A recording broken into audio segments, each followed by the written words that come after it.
मन का स्वभाव क्या है कि मन, देखो तीन तरह के मन होते हैं, थोड़ा समझ लो इसको। तीन तरह के मन, एक को कहते हैं जागृत यानी चेतन, एक को कहते हैं चेतन, दूसरा को कहते हैं अर्ध चेतन और तीसरा को कहते हैं अवचेतन। अंग्रेजी में कहते हैं इसको कॉन्शस, और दूसरे को सब कॉन्शस और तीसरे को अनकॉन्शस, है ना। क्या हुआ फिर? चेतन, अर्धचेतन और अवचेतन। अब तीनों को तुम समझते हो, जानते हो? कैसे बता रहा हूं। अभी हम लोग चेतन, हमारा चेतन मन काम कर रहा है, सबका बैठे हुए, और जब भोजन करके जब हम सोने लगते हैं ना, तो एकदम से सो नहीं जाते जी, हम थोड़ी तंद्रावस्था में होते हैं जी, ऐसा होता है ना। तो एकदम से नींद नहीं आ जाती है, बिल्कुल ऐसे नहीं आ जाती, झटके से धीरे धीरे हम, वही अर्ध चेतन है। और एकदम जब नींद में चले जाते हैं तो अवचेतन। तीन अवस्था हो गई। तो तीन अवस्था हो गई, तो कभी कभी क्या करते हो आप, देखो इसका मतलब समझो। बहुत बार आप सब संकल्प करते हो, कसम खाते हो कि आज के बाद मैं ऐसा नहीं करूंगा, लेकिन फिर भी हो जाता है। क्यों? कारण है उसका। जो हमारा जागृत मन, चेतन मन है, वो एक हिस्सा है, और जो हमारा अवचेतन मन है वो 9 हिस्सा है। तो जो हम संकल्प करते हैं, जो कसम खाते हैं, जो सौगंध खाते हैं, वो कौन है? एक हिस्सा वाला बेचारा मन वही खाता है कि आज के बाद से मैं माखुर नहीं खाऊंगा, साहेब आज के बाद से मैं बीड़ी नहीं पीऊंगा।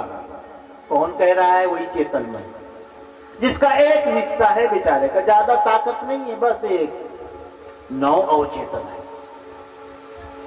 अब जब ये चेतन मन है वो खाता है कसम, लेकिन उस अवचेतन मन को, जिसका 9 हिस्सा है, 9 हिस्सा 9 गुना जिसकी ताकत है, उसको कोई खबर ही नहीं।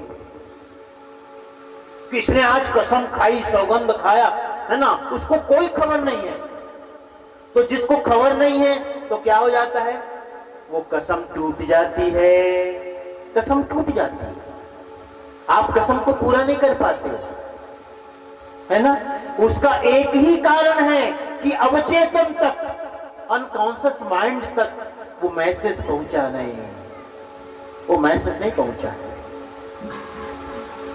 जब तक अनकॉन्शियस माइंड तक वो संदेश नहीं पहुंचेगा, तब तक कोई कार्यवाही नहीं होगी।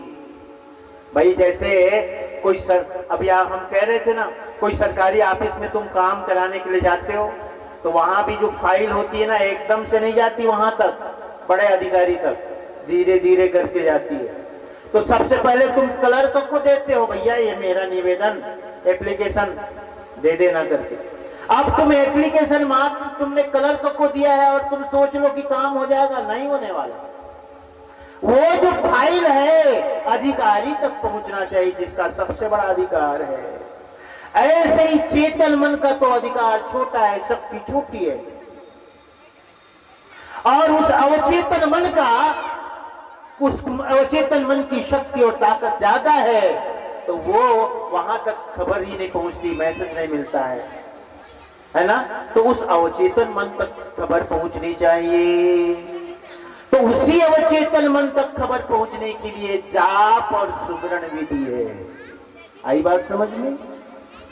ध्यान से सुनो, बहुत गहराई वाली बात कह रहा हूं आपसे, बहुत गहरी बात। ये जो सुमरण और जाप क्या है?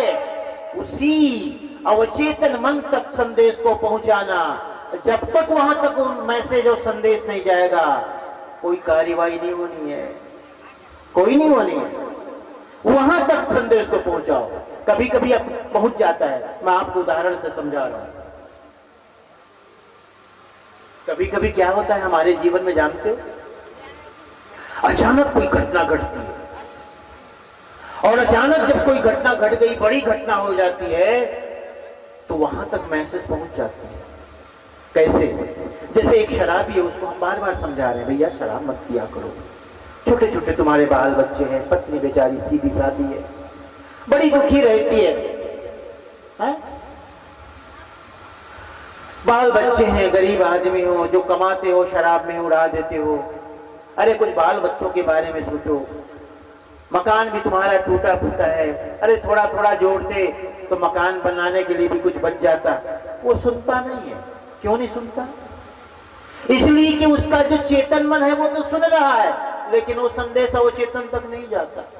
एक दिन ऐसा हुआ, उसका प्यारा बेटा बीमार पड़ गया। पत्नी ने कहा भाई देखो इसका इलाज कराओ। वही गांव के डॉक्टर से इलाज कराने लगे।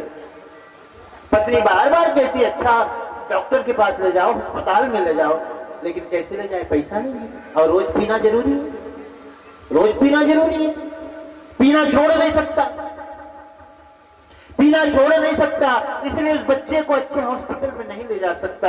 एक दिन ऐसी स्थिति आती है कि वो बच्चा मर जाता है। बच्चा मर गया, प्यारा बेटा, उसे खबर मिलती है। आता है अपने ही सामने अपने लाडले को एक निर्जीव लाश की तरह देखता है, जिसे कभी सीने से लगाया करता था, जिससे दुलार करता था, प्रेम करता था, जिसे गोद में रख करके, जिसे कंधे में रख करके गली में घूमता था। आज उसके सामने उसका बेटा गुजर गया। कारण वही शराब। आज मैं शराब न पीता, एक एक पैसा बचा करके अपने बच्चे का इलाज करता। तो जब उसको देखता है मरा हुआ तो उसके अंदर शौक लगता है। शौक, वो शौक क्या है? और कुछ नहीं, उस अवचेतन को खबर है, उस अवचेतन को अंदर जो अनकॉन्शियस माइंड है उसको खबर मिलती है कि तुमने बहुत बड़ा गलत काम किया। और वो मन ही मन पछताता है और एक संकल्प करता है कि आज के बाद फिर मैं इस शराब को हाथ नहीं लगाऊंगा। देखो, अब जब अवचेतन तक वो खबर पहुंच गई है, उसके बाद उसका संकल्प टूटेगा नहीं, कसम टूटेगी नहीं। इस सुमरन जाप भी एक तरह से उस अवचेतन तक इस संदेश को पहुंचाना। क्या बार बार कहना, बार बार जाप करना कि सोहम सत्यनाम, सोहम सत्यनाम, सोहम सत्यनाम, सोहम सत्यनाम। हाथ में माला ले लो और अर्थ भावना पूर्वक कि मैं वह अविनाशी तत्व मैं ही हूं, वह सार शब्द मैं ही हूं, निरक्षर शब्द मैं ही हूं, और जाप करते रहो, जाप करते रहो। एक न एक दिन परिणाम क्या आएगा?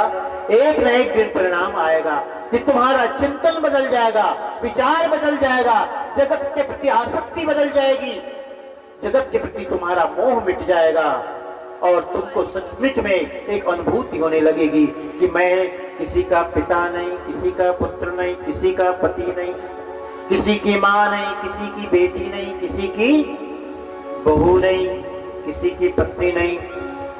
मैं मन नहीं, मैं बुद्धि नहीं, चित्त अहंकार नहीं, मैं शरीर नहीं। अरे मैं तो शुद्ध अविनाशी तत्व हूं, निरक्षर ब्रह्म हूं। जब ये बोध जितना घना से घना होता जाएगा, घना से घना हो जाएगा। इसलिए शायद कहते हैं भैया दृढ़ होकर के उसका जाप करो, अर्थ भावना पूर्वक जाप करो।